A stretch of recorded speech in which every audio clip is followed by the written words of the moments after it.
Hallo und herzlich willkommen. Ich hoffe, es geht allen gut. Heute schauen wir uns eine Dampflocomotive an. Yeah, hello and welcome back. Hope everyone's keeping well. Today we're going to have a look at a German heavy freight steam locomotive, a Deutsche Bahn or Deutsche Reichsbahn class 57. So let's get straight into it. Let's bring her out of the siding and have a good look at her.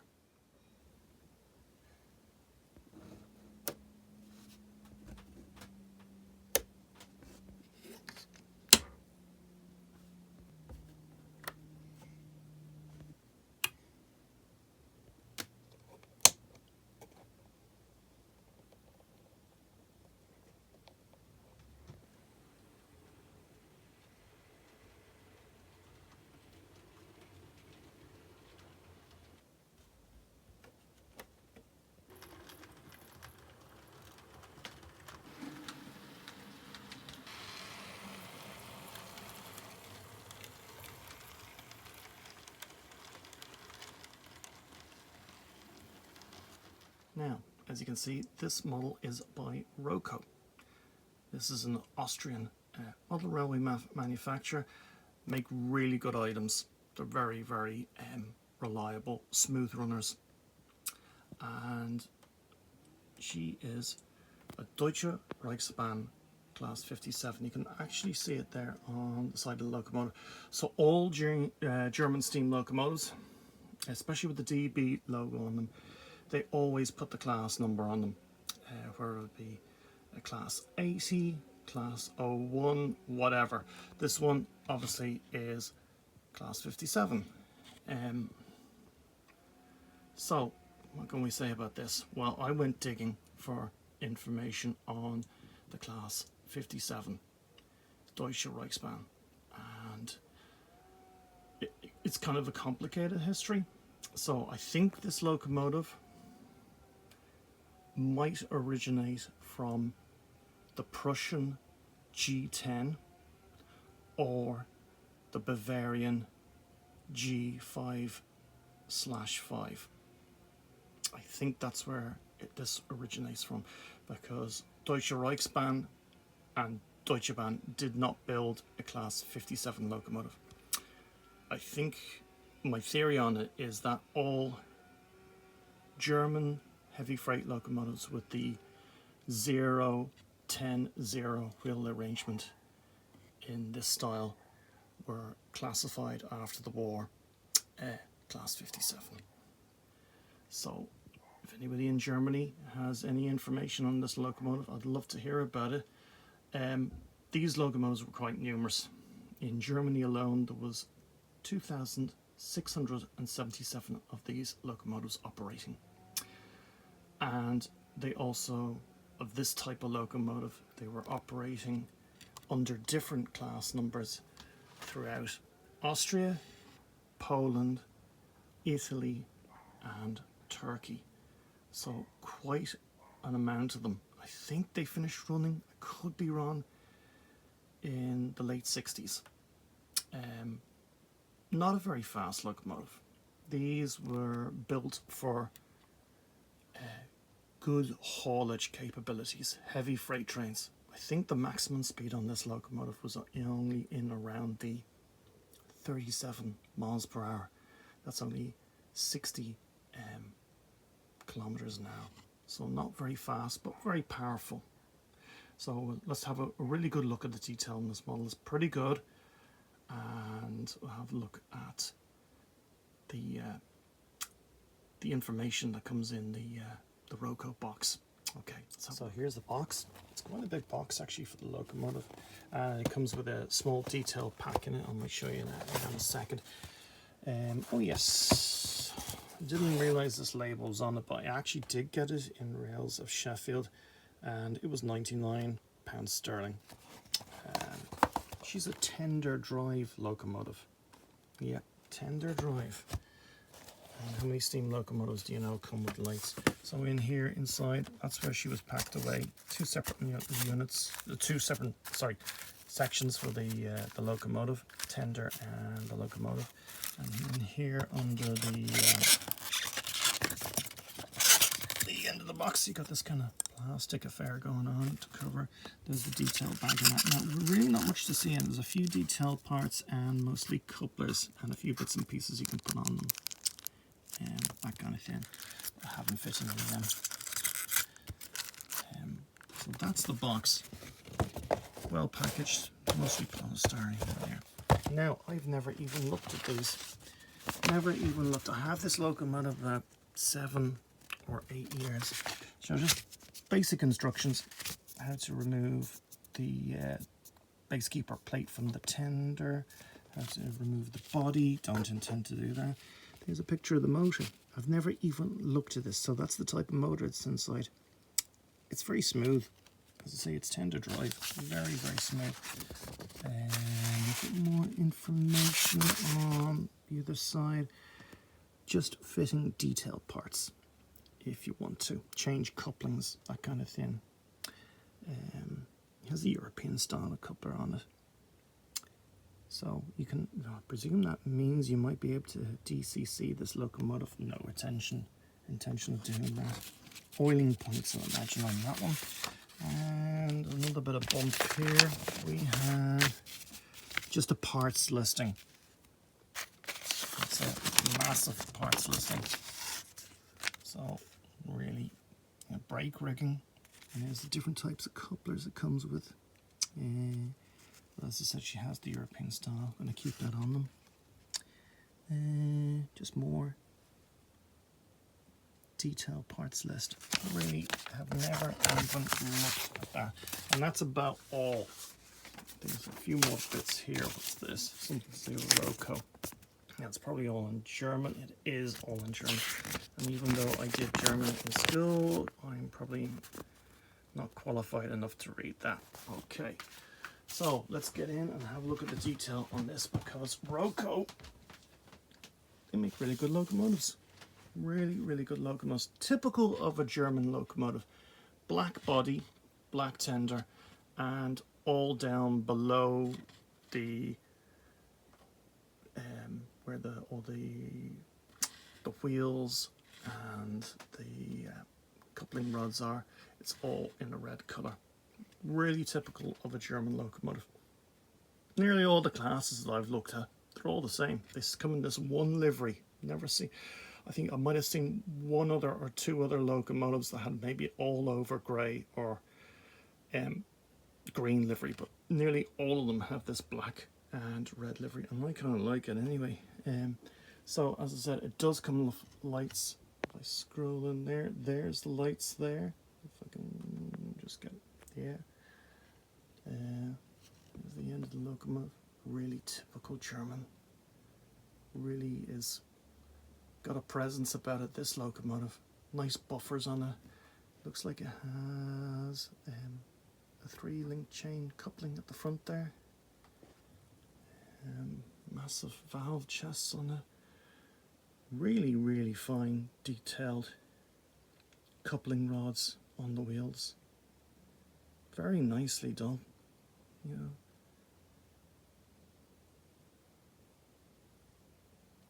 All this pipe work going on. Because it's in red, like the rest of the bottom, you kind of don't notice it. You can see it all going on here. There's rivets all over this thing. I think that's like a Westinghouse pump. I don't know. There is, in the picture on the eBay site for rails, it just looked so detailed, and I said, oh, do you know, I'm just going to go for all these canisters. Look at that piece on the coupling there. It's actually coming through the bottom board of the locomotive there. It's actually coming through it. Pipework going everywhere. It's like spaghetti junction. It's just going everywhere, the pipework. Look, this pipework is coming all the way from the back of the locomotive underneath the cab, all the way to the front and down near the smoke box. You know, you zoom in like this, and I haven't even done this before. Like, I'm just noticing even more little valve vacuum hoses at the front there. As I said, it has working lights. Get up here now, and we'll have a look at the top of the... Look at this. Really, really different. These handrails, I don't know whether they lost their paint. I think they might have lost their paint, but I don't really handle this locomotive very much because it's got so much detail. It actually has a dedicated siding. You saw it coming out of that dedicated siding there. There's too many fine little details on it that could be broken if you're handling it. So I handle the locomotive very little. Not only that, between the tender and the locomotive there is pin connection for to join the two, and that is because the 10 wheels at the front, these all pick up electricity from the rails, and the pin connection sends that electricity back to the motor that's inside this tender. So the front part of the locomotive is only for picking up electricity. It's not driven at all. The tender has the motor in it. It does not pick up electricity because all the wheels on the tender, they all have traction tires. Now, it actually doesn't make any difference at all. I've had this locomotive, I would say, 7 or 8 years, and in that time, do you know how many times I've cleaned this locomotive's wheels? Once. I only have cleaned the locomotive wheels once. Running it one time at really, really low speed, over a point, it stopped for just a fraction of a second. I said, oh, I better clean the wheels. And that was probably after about 4 years of running. And cleaned the wheels really carefully. Didn't really enjoy doing it because there's so much detail. And then she's back to running smooth as silk. And as I said, I have her about 8 years now. I've only cleaned the wheels once. So whatever technology they put in these Roco locomotives, it's really, really good. Very, very reliable. And the traction tires, I don't know what they make them out of, but they're indestructible. I wonder do they use Marklin traction tires, because I know Marklin, I ordered bags and bags of Marklin traction tires because they're so strong. Likes the Hornby Railroad locomotives, the traction tires in them, they must be made of paper, they just snap. There's locomotives, I've changed the traction tires in them 3 times, and I've replaced them with Marklin traction tires, and yeah, so very good quality this locomotive is. So let's get her on the track, let's have her run around. I might put a few passenger coaches behind it, maybe the breakdown crane, and yeah, fantastic detail here at the top of the cab. All kinds of things going on. There's just detail everywhere. I think the other side, let's move it down here. Yeah, the coal load is actually quite realistic looking. And as I said, it has the running number on it, class 57, and her running number is 3381. All kinds of printed detail as well. It's all in German. Very, very nice locomotive. So let's get her into action. Now I'm going to do a little test here. I haven't cleaned the track in a long time, and as I said, I don't really clean this locomotive's wheels. It hasn't been once it was cleaned. So I'm going to do a little test. How slow can I get this locomotive to go, especially over the plastic dead section, the frog section of the point work? Let's see if she stalls at all. Let's get this controller into action. Select the direction. I can hear her firing up. Okay. Can I get her slower? There we go. That's pretty slow. Is she going to die on the point? I think she's just overcoming the resistance there. There's a little lip on the board there. I don't know if you can see it, my track. There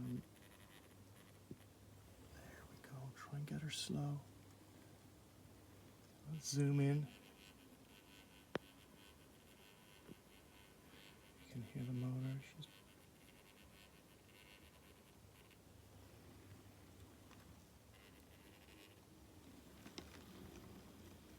try it again. I think I'll try it again. Okay, reverse direction and just get her a nice smooth speed.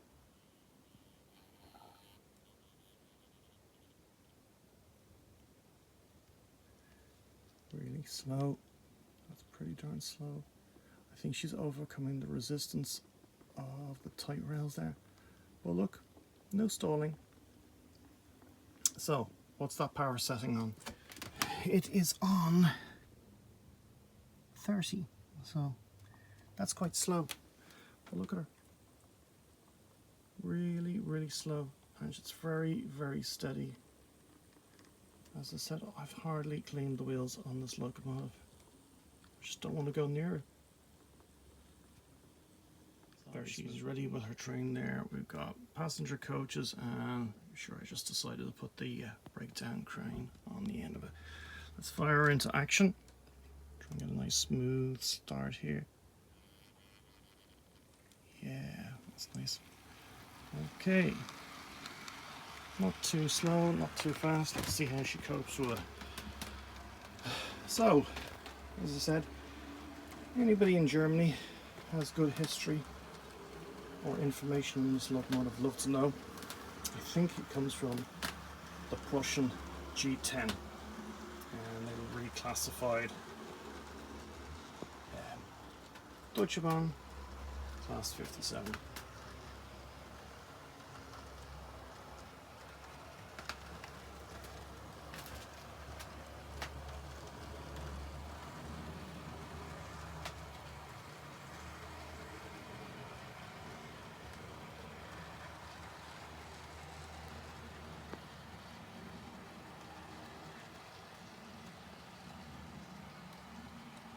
So you can zoom in on the lights. There you go. You can see the lights just barely there.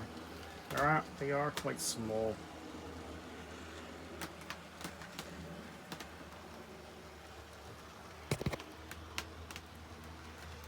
Let's see them a bit there. Yeah. And of course, when she's running in the reverse direction, there's lights in the tender as well.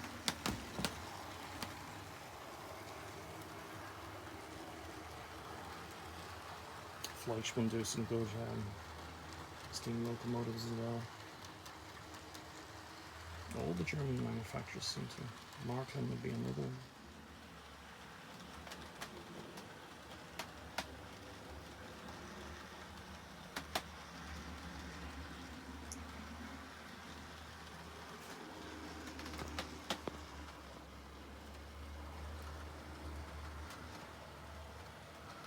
It's got a real rumble around her.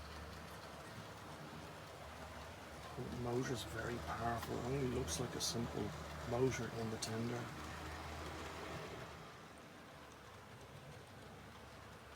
I really have to clean the track. I haven't cleaned it in a good while now, and I think it really needs it. I normally clean it quite regularly. Look at that for a shot.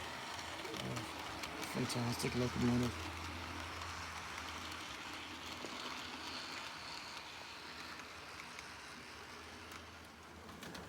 As I say, Marklin, Pico, Fleischmann, and this Austrian manufacturer Roco, they do some really good,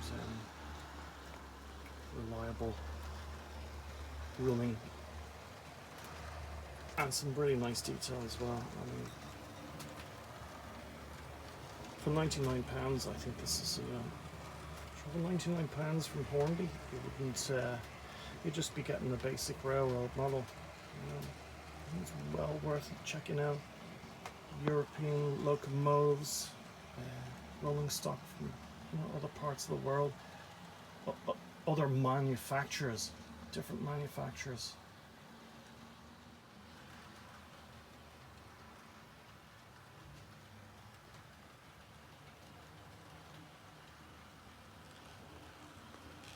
Guys, I hope you've enjoyed this. As I said, I've never gone in with the camera and zoomed in on this locomotive. I was even noticing detail today that I haven't noticed before. It's because it's in such a dark livery. But yeah, Roco, I thoroughly recommend them.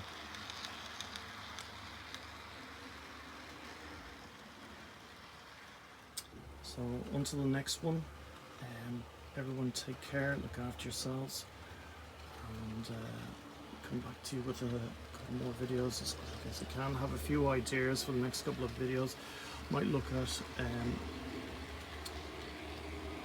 a British locomotive next time, another American, maybe another German locomotive, and might do a video on something like how slow can I get a Lima locomotive to run without stalling on point work, something like that, something different. Do a bit of an experiment and see how we get on. Take care, look after yourselves, and I'll see you in the next one. Take care.